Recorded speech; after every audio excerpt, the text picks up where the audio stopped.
Mes chers compatriotes, bonjour. On va expliquer aux jeunes ce qui se passe. Pourquoi est-ce que les gens du RDPC sont fâchés? Beaucoup pensent que c'est l'histoire du mandat représentatif. Non, ce n'est pas là le truc. Le mandat représentatif, c'était juste une manière de les envoyer se promener. Je vais vous expliquer doucement. Au fait, la lecture, dans le temps, le président l'a faite. On pose le problème simplement. Et c'est pour ça d'ailleurs que Michel Doki est parti, parce que le président Maurice Kamto est habité par une seule ambition, c'est réformer le Cameroun. Et pour réformer le Cameroun, il faut avoir des gens qui sont en mode combattant. En mode combattant, c'est-à-dire qui n'ont pas de choses à se reprocher, et qui sont courageux, qui sont prêts à aller au front. Le boycott de 2020 était la meilleure chose. Arrêtez de dire que ce n'était pas la meilleure chose. Parce que c'est ce boycott qui était le début du piège. Le piège, c'était lequel? Le président Maurice Kamto a regardé le candidat Paul Biya sur toutes les élections. Chaque élection, le président Paul Biya perdait des voix. Le président Maurice Kamto n'est pas en campagne contre le RDPC, il est en campagne contre Paul Biya. Donc, il a compris que ceux qui protègent Paul Biya, ce sont ses sbires. Donc, pour avoir Paul Biya face à lui, il faut qu'il trouve une solution de rapprocher l'élection présidentielle face à lui. C'est pour ça qu'il a utilisé le stratagème en disant que, en boycottant cette élection, je sais que je ne serai pas représenté, je ne pourrai pas participer à l'élection de 2025. Quand il le disait, Maurice Kamto savait que on passait d'abord le calendrier normal de l'élection de 2025. C'était les législatives avant et les présidentielles après. Ça, c'est le calendrier normal. Quand Maurice Kamto le dit, il sait que le calendrier normal, c'est ça. Mais il sait aussi que, en boycottant les élections, le RDPC va profiter de reporter l'élection législative pour la mettre derrière l'élection présidentielle. Et c'était ça l'arnaque. Oui, Parce que, ça fait sens. regardez le cas de figure. Et je peux comprendre Michel Doki, parce que Michel Doki, elle est jeune, comme je vous ai toujours dit, les jeunes ne votent pas comme les hommes d'un certain âge. Le président Kamto a fini son travail. Il a besoin d'un mandat pour faire le nettoyage au Cameroun. Donc, il ne pouvait pas laisser les Michel partir seuls. Parce que si les Michel allaient faire 5 ans, ils n'allaient plus sortir de cette législature en mode combattant. Ils allaient rencontrer les Atanga et tous les autres. Ils allaient être mouillés. Donc, ils ne pouvaient pas être frais. Mais eux, ils ne pouvaient pas comprendre. Et ils se sont pris. Ils en ont voulu au président Maurice Kamto. Or, l'idée du président Maurice Kamto, c'était d'avoir des hommes neufs, des hommes prêts, au moment où il faut partir. Parce que le fauteuil présidentiel, c'est un seul fauteuil. Même si vous êtes à l'Assemblée, hein, si vous n'êtes pas fort, votre fauteuil ne sert à rien. Donc, arrivé le moment de l'élection, il revient donc en disant « Je serai élu, je serai candidat ». Les gens disent que non, tu n'as pas d'élu. Il a commencé donc à jongler. Là, c'était pour botter, pour les envoyer dans l'embrouille, pour qu'ils ne pensent pas à la vraie formule qu'il avait. C'est un coup de génie. Parce que maintenant, quelle est la conséquence? L'homme faible du RDPC, c'est le président Paul Biya. Imaginez-vous, si l'élection législative avait lieu avant, le RDPC aurait utilisé toute sa force pour garantir au moins une majorité à l'Assemblée nationale, même si on bat le président Paul Biya après. Maintenant, on va battre le président Paul Biya, ça va affaiblir le RDPC, et les législatives étant après, on peut avoir la majorité, pas qu'on peut, on va avoir la majorité pour permettre au président Maurice Kamto de travailler sereinement. C'était ça. Ceux qui disent qu'il n'avait pas eu raison, il avait raison, c'était son plan. Il voulait rencontrer le président Paul Biya avant de faire les législatives.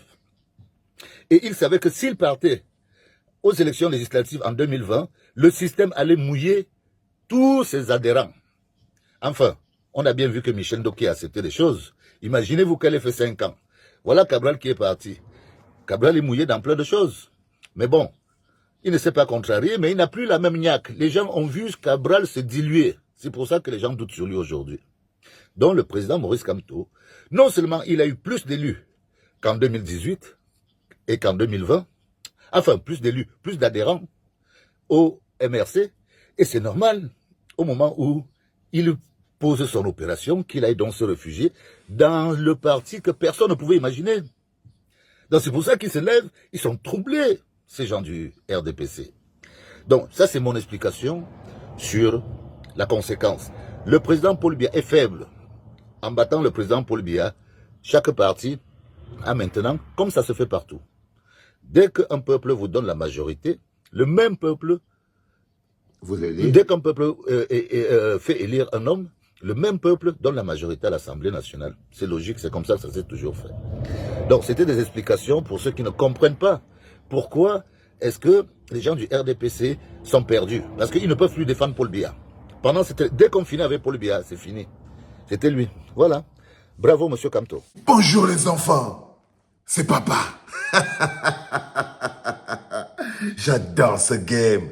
Mon mur est un asile psychiatrique à ciel ouvert et ma salle d'attente est toujours bondée. Bienvenue à la clinique les enfants. Merci à toi mon frère Guizot Mono parce que tu as une vision de la vie que j'aime beaucoup et j'aime pouvoir l'étaler comme ça dans le cadre d'autres luttes permanentes. Et merci d'avoir rejoint officiellement le Bloc populaire et le bateau de la résistance Guizot Mono. Ça me fait beaucoup plaisir. Ça me fait beaucoup plaisir Guizot. Tu vois comment je suis. Comme tout gourmintare, je suis content. Je suis content. Je suis content de te sentir à côté de nous. Je suis content de te sentir dans les rangs. Ça me fait un plaisir énorme. Ça me fait plaisir énorme. Et je me délecte de tes explications. Allez les gars, je profite parce que je ne me suis pas arrêté là-dessus depuis. N'oubliez pas notre rendez-vous, peuple de Montréal, peuple de la résistance de Montréal. N'oubliez pas notre rendez-vous, le rendez-vous le plus important. Nous l'avons le 31 du mois d'août. Le 31 du mois d'août, nous serons à Montréal pour faire le travail que nous sommes en train de faire en ce moment de manière physique. Ça veut dire que le peuple de la résistance du Cameroun, du Canada, le Bloc populaire camerounais résident au Canada, va jouer sa partition. C'est-à-dire, vous devez faire votre 100%. On va faire le plus gros meeting. On va faire le plus gros meeting. Notre travail, c'est d'être les mains, les pieds et les yeux de Maurice Kamto partout. Parce qu'on porte la candidature du peuple. Nous sommes le peuple et Maurice Kamto est notre candidat. Le peuple doit se mobiliser un peu partout. Mobilisez-vous dans tous les endroits, dans tous les quartiers pour parler de Maurice Kamto, pour parler de cette dynamique. Parce que c'est nous le peuple qui avons choisi nous-mêmes notre propre candidat. C'est pour ça que le 31 du mois d'août à Montréal, il est important que vous soyez là en masse pour que nous portions, pour que ce meeting soit le plus important. J'espère que vous allez mettre les drapeaux, les lumières, les pam-param et le pam-param-pam et le pam-param-pam-pam. Vous allez tout mettre le 31 du mois d'août parce que nous serons en train d'envoyer un message puissant. C'est aussi l'image, la photo. Je veux la photo. La photo, c'est le full comme ça là. C'est-à-dire qu'il n'y a même plus de place. Les gens sont posés en haut et en train de chanter. C'est ça la légitimité. Nous sommes en politique. Déplacez-vous. Comme on part à un meeting politique, vous prenez femmes et enfants. Le message que nous allons envoyer sera le message de Montréal. Imaginez-vous seulement la période charnière de ce concert, de ce meeting. Ce n'est pas un concert, on va mettre la musique, mais c'est un meeting. C'est un gros rassemblement de Camerounais assoiffés de changement. C'est un meeting. C'est un meeting concert parce que je suis l'un des meilleurs rappeurs de ma génération et que je peux mettre mon art au service de notre cause. Et que je peux mettre un art au service de notre cause. C'est un concert parce que j'aime les salles belles. Pour mener ma lutte, j'aime les endroits confortables. J'aime des endroits bien. Et pour ça, ça coûte un peu. C'est pour ça qu'au final, on paye un peu pour pouvoir venir porter sa lutte parce qu'aucune lutte ne se mène sans qu'on y mette un sacrifice. Aucune lutte ne se mène et ne se gagne sans qu'on y mette un sacrifice. Et peuple du Montréal, peuple du Canada, Camerounais du Canada, résistants canadiens, amoureux du Cameroun, je n'aurais pas dit date.